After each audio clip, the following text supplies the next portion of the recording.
বাংলাদেশের শাসন ব্যবস্থায় কি বড় ধরনের পরিবর্তন হতে চলেছে? বর্তমান মহামান্য রাষ্ট্রপতি শাহাবুদ্দিন চুপ্পুকে কি সরিয়ে দেয়া হচ্ছে এবং নতুন একজন রাষ্ট্রপতি আসছেন? সেই রাষ্ট্রপতি কোনো একটি রাজনৈতিক দলের প্রধান, কিংবা নতুন রাষ্ট্রপতি কি প্রফেসর ইউনূস নিজেই হচ্ছেন আর প্রধানমন্ত্রী হচ্ছেন কোনো একটা দলের প্রধান, প্রধান উপদেষ্টা, প্রধানমন্ত্রী না, প্রধান উপদেষ্টার সাথে উপপ্রধান উপদেষ্টা, এই পদটাও তৈরি করা হচ্ছে এবং সেখানেও একটি রাজনৈতিক দলের প্রধানকে কি আমরা দেখতে চলেছি? উপদেষ্টা পরিষদের মধ্য থেকে অনেককেই কি সরকার থেকে বাদ দিয়ে দেয়া হচ্ছে? সব কিছুই নাকি ঘটছে জুলাই যে প্রোক্লেমেশন, জুলাইয়ের যে ঘোষণাপত্র, সেই ঘোষণাপত্রের মাধ্যমে সরকার যেটা এ মাসেই ঘোষণা করবে। এবং একটি গণমাধ্যম যেটা বলছে সেটা হচ্ছে যে জুলাই ঘোষণাপত্রের মাধ্যমে এই চেঞ্জগুলো, বড় ধরনের চেঞ্জ, বাংলাদেশের সরকার ব্যবস্থায় বড় ধরনের পরিবর্তন আসতে চলেছে। তাহলে নির্বাচন কোথায় যাবে? নির্বাচন কি হবে না? তাহলে কি অগণতান্ত্রিক প্রক্রিয়াতেই দেশের শাসন ব্যবস্থা চলবে? অগণতান্ত্রিক প্রক্রিয়াতে দেশের শাসন ব্যবস্থা যদি চলে তাহলে কি বিদেশিদের কাছ থেকে আমরা সমর্থন পাবো? বিদেশিদের অনুদান, ব্যবসায় বিনিয়োগ, এগুলো কি এখন যেমন শূন্যের পর্যায়ে রয়েছে তেমনটা থেকে উত্তরণের পথ খুঁজে পাবো আমরা? সেই আলোচনাই করবে এই ভিডিওতে। বাংলাদেশের শাসন ব্যবস্থায় একটা বড় পরিবর্তন হতে চলেছে কিনা, সেখানে জুলাই ঘোষণাপত্র যেটা দেয়া হবে সরকারের পক্ষ থেকে এ মাসেই নাকি দেয়া হবে, সেরকম প্রস্তুতি প্রায় শেষের দিকে। রাজনৈতিক দলগুলোর মধ্যে ঐক্যমত্যের যে অবস্থা, সেটা হোক আর না হোক, জুলাই ঘোষণাপত্রের মাধ্যমে একটা বড় পরিবর্তন আসতে চলেছে সরকার ব্যবস্থায়। এবং সেখানে বর্তমান রাষ্ট্রপতি শাহাবুদ্দিন চুপ্পুকে সরিয়ে দিয়ে নতুন রাষ্ট্রপতি করা হতে পারে বিএনপি চেয়ারপারসন বেগম খালেদা জিয়াকে, এমন কথা চারিদিকে ঘুরছে এবং একটি গণমাধ্যম সেটা বলছে। একটি গণমাধ্যম, একাধিক গণমাধ্যম বলছে, আরেকটি গণমাধ্যমও ব্যাপারটাকে নিয়ে একটা প্রতিবেদন তৈরি করেছে। সেখানেই বলা হচ্ছে যে উপদেষ্টা পরিষদে ব্যাপক কাটছাঁট করা হবে, যোগ্যদের রেখে অযোগ্যদের বাদ দেওয়া হবে এবং সংবিধান স্থগিত করে দেওয়া হবে। জুলাই ঘোষণাপত্রের মাধ্যমে বর্তমান যে ৭২-এর সংবিধান, বাংলাদেশের যে মূল সংবিধান, সেই সংবিধান স্থগিত করে দেওয়া হবে। যদি খালেদা জিয়াকে রাষ্ট্রপতি করা না হয় তাহলে সংবিধান স্থগিত করে শাহাবুদ্দিন চুপ্পুকে সরিয়ে প্রধান উপদেষ্টা প্রফেসর ইউনূস রাষ্ট্রপতি হয়ে যাবেন এবং সেই ক্ষেত্রে প্রধান উপদেষ্টা করা হবে বিএনপির ভারপ্রাপ্ত চেয়ারম্যান তারেক রহমান, তাকে প্রধান উপদেষ্টা করা হবে এবং উপপ্রধান উপদেষ্টার পদ তৈরি করা হবে। সেখানে জামাতের আমির ডাক্তার শফিকুর রহমান, তাকে নিয়োগ দেওয়া হবে। উপদেষ্টা পরিষদে ব্যাপক কাটছাঁট করা হবে, এরকম একটা সরকার পদ্ধতির দিকে যাবে, যেটা ওয়ান কাইন্ড অফ জাতীয় সরকার, সেই পথে যাবে, এমন কথা সামনে নিয়ে এসেছে দৈনিক নয়া দিগন্ত। এবং নয়া দিগন্তকে উদ্ধৃতি করে দৈনিক ইত্তেফাক, বাংলাদেশের অন্যতম পুরনো পত্রিকা, বাংলাদেশের দুটো পুরনো পত্রিকার মধ্যে একটা, ইত্তেফাক, তারা এটা নিয়ে একটি ভিডিও প্রতিবেদনও তৈরি করেছে। খালেদা জিয়ার রাষ্ট্রপতি হওয়ার সম্ভাবনা রয়েছে এবং খালেদা জিয়াকে রাষ্ট্রপতি যদি করা না হয় সেই ক্ষেত্রে প্রফেসর ইউনূস রাষ্ট্রপতি হবেন এবং তারেক রহমান প্রধান উপদেষ্টা হবেন।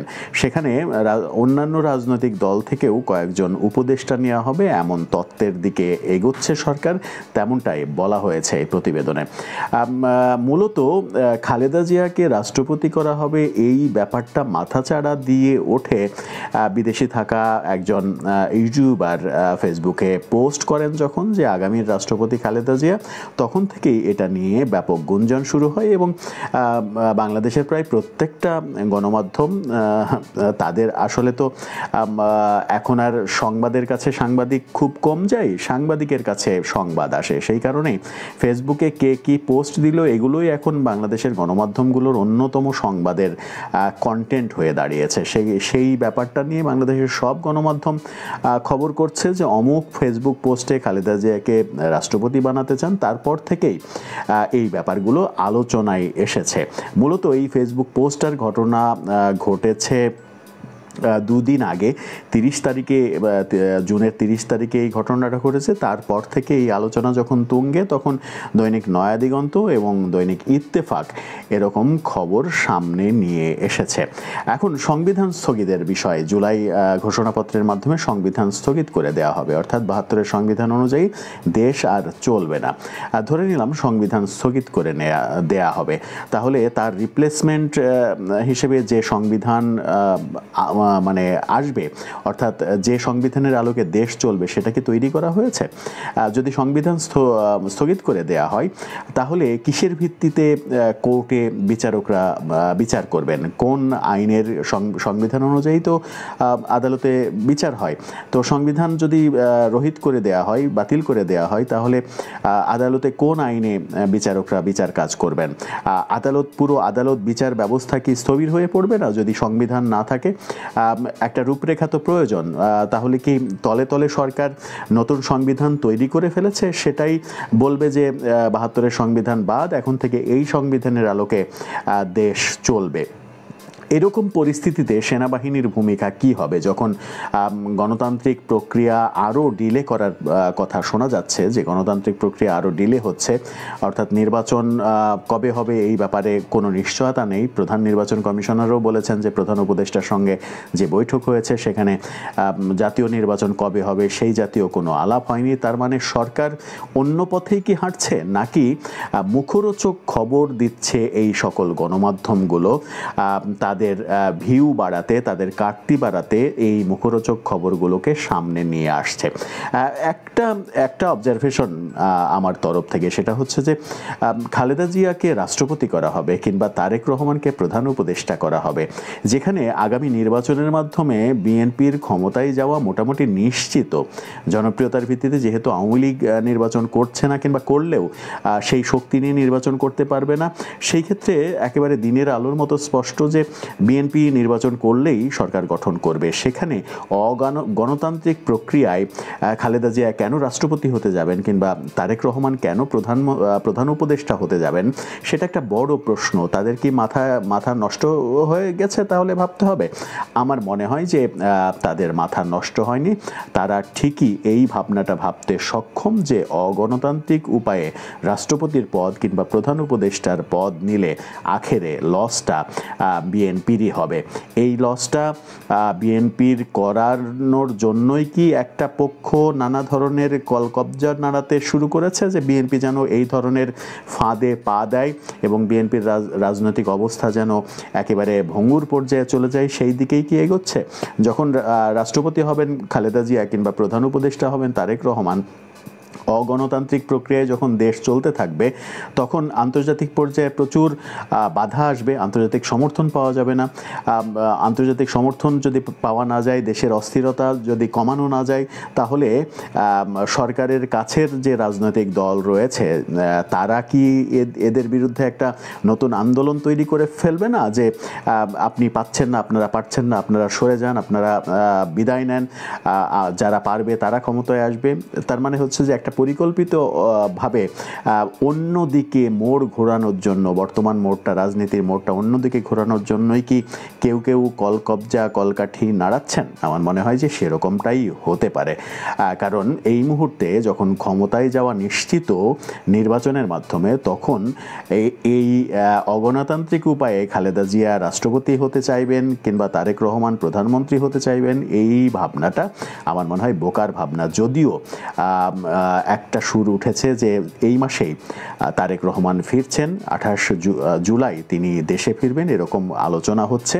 দেশে ফিরছেন কেন? তিনি কি 28 জুলাই ফিরেই এই যে জুলাই প্রোক্লেমেশনের মাধ্যমে সংবিধান স্থগিত করে দেওয়া হবে, নতুনভাবে সরকার গঠন করা হবে, সেখানে অংশগ্রহণ করার জন্য আসছেন, নাকি সেই প্রক্রিয়া যেন না হতে পারে সেই কারণেই তিনি আসছেন সশরীরে ব্যাপারগুলো বুঝে ওঠার জন্য? দর্শক, উপদেষ্টা আসিফ মাহমুদ সজীব ভুঁইয়ার কয়টি অস্ত্র, বৈধ অস্ত্র, লাইসেন্স করা অস্ত্র, সেই অস্ত্রের সংখ্যা কত? একটি, একটি কি পিস্তল নাকি একাধিক অস্ত্রের লাইসেন্স তিনি নিয়েছেন। লাইসেন্সটা যেভাবেই নিয়ে থাকুন না কেন, সেটা বৈধ প্রক্রিয়ায় হোক কিংবা উপদেষ্টার প্রভাব খাটিয়ে হোক, যেভাবেই হোক না কেন, যদিও বৈধ প্রক্রিয়ায় লাইসেন্স করার যোগ্যতা তার নেই, তারপরেও তিনি লাইসেন্স নিয়েছেন, সেই তথ্যটা এবার সামনে এসেছে। সেই তথ্য অনুযায়ী আমরা জানতে পারছি যে গত বছরের ডিসেম্বরের শুরুতে এবং মাঝামাঝি সময়ে একটি নয়, দুটি বন্দুকের লাইসেন্স নিয়েছেন তিনি, একটি পিস্তল এবং একটি শটগান। দুটি বন্দুকের লাইসেন্স নিয়ে এই দুটি বন্দুক কে ব্যবহার করবে, তার লাইসেন্স করা বন্দুক কে ব্যবহার করবে, দুইটা যেহেতু, একটা পিস্তল তিনি ব্যবহার করতে পারেন কিন্তু আরেকটা শটগান, এটা কে ব্যবহার করবে, এটা একটা বড় প্রশ্ন। দৈনিক ইত্তেফাক ভেতরের তথ্য সামনে নিয়ে এসেছে, সেখান থেকে আমরা জানতে পারছি যে লাইসেন্স নেওয়ার ঘটনাটা ঘটেছে কুমিল্লা থেকে এবং সেটা গত ডিসেম্বর মাসে। কিভাবে নিলেন তিনি লাইসেন্স, সেই আলোচনা করবো এই বলছিলাম। উপদেষ্টা আসিফ মাহমুদ সজীব ভুঁইয়ার অস্ত্র একটি নয়, দুটি অস্ত্রের লাইসেন্স নিয়েছেন তিনি। একটি অস্ত্রের লাইসেন্স নিয়েছেন 15 ডিসেম্বর, আরেকটির লাইসেন্স নিয়েছেন 3রা ডিসেম্বর, অর্থাৎ ডিসেম্বরের 3 এবং 15 তারিখে দুটি অস্ত্রের পৃথক পৃথক লাইসেন্স তিনি নিয়েছেন। 15 ডিসেম্বর 1254 লাইসেন্স নাম্বার, সেই লাইসেন্সটা পিস্তলের লাইসেন্স, সেই পিস্তলের লাইসেন্স তিনি নিয়েছেন 15 ডিসেম্বর। এর আগে ডিসেম্বরের 3 তারিখে তিনি নিয়েছেন শটগানের লাইসেন্স, শটগানের লাইসেন্স নাম্বার 1691। দৈনিক ইত্তেফাক যে শিরোনামটা করেছে, সেই শিরোনামটা আপনারা দেখে নিতে পারেন। সেই শিরোনামে বলা হচ্ছে উপদেষ্টা আসিফের দুটি অস্ত্রের লাইসেন্স কুমিল্লা থেকে ইস্যু করা। সেখানে যেটা বলা হচ্ছে যে অস্ত্র আইনে বলা হয়েছে ব্যক্তিগত অস্ত্রের লাইসেন্স পাওয়ার জন্য বয়স 30 থেকে 70 বছর থাকতে হবে, কিন্তু আসিফ মাহমুদ সজীব ভুঁইয়ার বয়স যখন নিয়েছেন তখন 25 বছর 11 মাস 18 দিন। এছাড়া পিস্তল, রিভলভার ও রাইফেলের ক্ষেত্রে আবেদনের আগের 3 বছর ধারাবাহিকভাবে 3 লাখ টাকার আয়কর দিতে হয় এবং শটগানের জন্য 1 লাখ টাকা আয়কর দিতে হয়। কিন্তু উপদেষ্টার পদ বিবেচনায় এই বিশেষ নিয়মকানুনগুলো গ্রাহ্য করা হয়নি, নিয়মকানুনগুলো প্রযোজ্য হয়নি। উপদেষ্টার পদ হিসেবে তাকে বিশেষভাবে এই অস্ত্রের লাইসেন্স দেওয়া হয়েছে, এমন তথ্য ইত্তেফাক নিশ্চিত করছে। তার মানে হচ্ছে যে উপদেষ্টা হলে আইনের ব্যত্যয় ঘটানো যায় নাকি আইনের একেবারে ডিটেল খাতায় এটা লেখাই আছে যে মন্ত্রী এমপিরা আইন মানতে বাধ্য নয়, আইন মানা তাদের কাজ নয়, আইনের বরখেলাপ হলেও তারা সেই কাজটা করতে পারবে। যদি এরকম আইন থেকেই থাকে, ইত্তেফাক সেরকম আভাসও দিচ্ছে যে মন্ত্রী, এমপি, স্পিকার, প্রধানমন্ত্রী, রাষ্ট্রপতি এই পদগুলোর জন্য আইন বিশেষ করে কর আইনের ক্ষেত্রে তারা ছাড় পেতে পারেন, সেই তথ্য ইত্তেফাক দিচ্ছে। কিন্তু এই কর আইনে যখন ছাড় পেতে পারেন তখন বয়সের আইনে কিভাবে ছাড় পেলেন, নাকি দুটোই ছাড় পাওয়ার অ্যাবিলিটি রয়েছে মন্ত্রী এমপিরা, তারা তো যা চাইবেন এ দেশে তাই হবে। সেই যে পুরনো রাজনৈতিক বন্দোবস্ত, সেই পুরনো রাজনৈতিক বন্দোবস্তের মধ্যেই আছি, পুরনো নিয়মেই তিনি নিয়েছেন, পুরনো নিয়মেই সুযোগ সুবিধা ভোগ করছেন তিনি, কিন্তু মুখে বলছেন নতুন রাজনৈতিক বন্দোবস্ত উপহার দিয়েছেন, নতুন রাজনৈতিক বন্দোবস্তের দিকে এগোতে হবে, শেখ হাসিনা ফ্যাসিস্ট, তার সংবিধান বাতিল করে দিতে হবে, কিন্তু পুরনো নিয়মেই সব কিছু চলছে এবং সুবিধা ভোগ কিংবা সুবিধা আদায়, বিশেষ সুবিধা আদায়, এই প্রক্রিয়াগুলো থেমে নেই। এখন প্রশ্ন হচ্ছে যে আসিফ মাহমুদ সজীব ভুঁইয়ার অস্ত্র একটা না, দুইটা, শটগানও আছে। শটগানের মডেলটা অবশ্য ইত্তেফাক নিশ্চিত করেনি। বিদেশি একটি পত্রিকা, একটি না একাধিক পত্রিকা খবর করেছিল যে আসিফ মাহমুদ সজীব ভুঁইয়ার যে ম্যাগাজিনটা পাওয়া গেছে বিমানবন্দরে তার ব্যাগে, সেটা AK-47 রাইফেলের ম্যাগাজিন। তাহলে কি তিনি AK-47 রাইফেলের লাইসেন্স নিয়েছেন? সেই লাইসেন্স কি কারো পাওয়ার কথা? সেটাও একটা বড় প্রশ্ন। যদিও ইত্তেফাক নিশ্চিত করেছে একটা রাইফেল এবং একটা পিস্তলের লাইসেন্স। প্রশ্ন হচ্ছে এই দুইটা বন্দুক তিনি একসাথে চালান কিভাবে, কে চালায় তার বন্দুক? আবার যখন তিনি এই লাইসেন্সটা নিয়েছেন 25 বছর 11 মাস তার বয়স, 25 বছর 11 মাস 18 দিন তার বয়স, সেই বয়সে তিনি দুটো বন্দুক কেনার টাকা কোথায় পেলেন? তিনি তো কোনো উপার্জন করেন না, তিনি সদ্য ছাত্রত্ব শেষ করেছেন, তার কোনো পেশা নেই, উপদেষ্টা হিসেবেই তার প্রথম কর্মযজ্ঞ শুরু। তাহলে এই টাকার উৎস কোথায়? নাকি এই লাইসেন্সের পিস্তল রাইফেল এ দুটো কেউ উপহার দিয়েছে তাকে? প্রশ্ন অনেক প্রশ্ন সামনে আসবে।